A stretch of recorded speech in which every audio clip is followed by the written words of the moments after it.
এদের লক্ষ্মীর ভান্ডার চিরদিন চলবে, চিরদিন।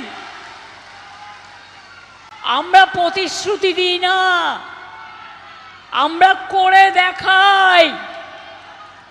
অ্যানাউন্স করার ছিল 1 এপ্রিল থেকে পাবেন, 1 মার্চ থেকে বাড়তি টাকা পেয়েছেন কি পাননি?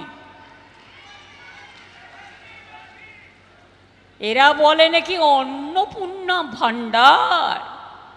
বিহারে ইলেকশনের আগে 8,000 মানুষ, মহিলারা ভাবলো আরে বাস 8,000 টাকা পাচ্ছি, তারপরে বুলডোজার সব ভেঙে চুরে তছনছ করে দিয়েছে। তোমার দেখা নাই গো, তোমার দেখা নাই।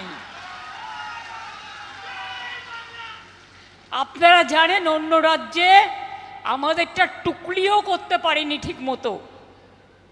আপনার যদি একটা স্মার্টফোন থাকে তাহলে আপনি পাবেন না।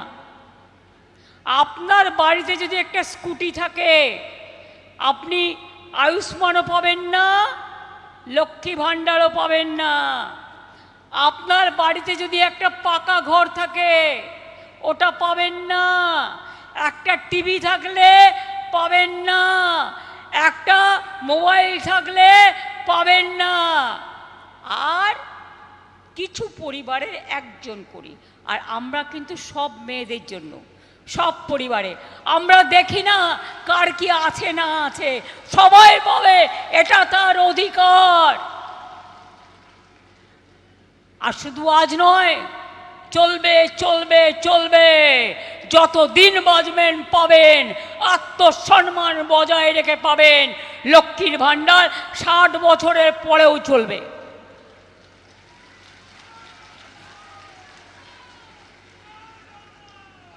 আর স্বাস্থ্যসাথী 9 কোটি মানুষকে পরিষেবা দিই আমরা।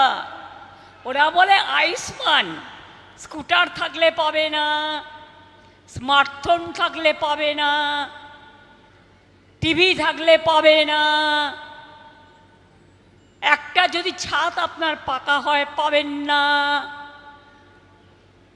তাহলে কে পাবে? পাবেটাকে 10% লোকও পাবে না। আর আমাদের স্বাস্থ্যসাথী সবার জন্য, সবাই পাবে। ওরা রেশন দেয় কটা লোককে? 20%ও নয়, সব ফ্রি রেশন আমরা রাজ্য সরকারের টাকায় দিই, এটা মাথায় রাখবেন। ওরা মিথ্যে কথা বলে এফএমে প্রচার করে, টিভিতে প্রচার করে, মিডিয়াতে প্রচার করে, সোশ্যাল নেটওয়ার্কে প্রচার করে, কিন্তু মানুষকে দেয় না। ওরা মানুষের জীবন কাড়ে, আমরা জীবন ফিরিয়ে দিই।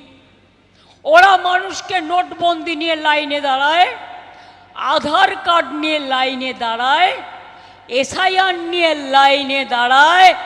এবার বলছে গ্যাস দুটো যদি আপনি বুক করতে চান 35 দিন লাগবে। গ্যাস বেলুনের গ্যাস বেরিয়ে গেছে।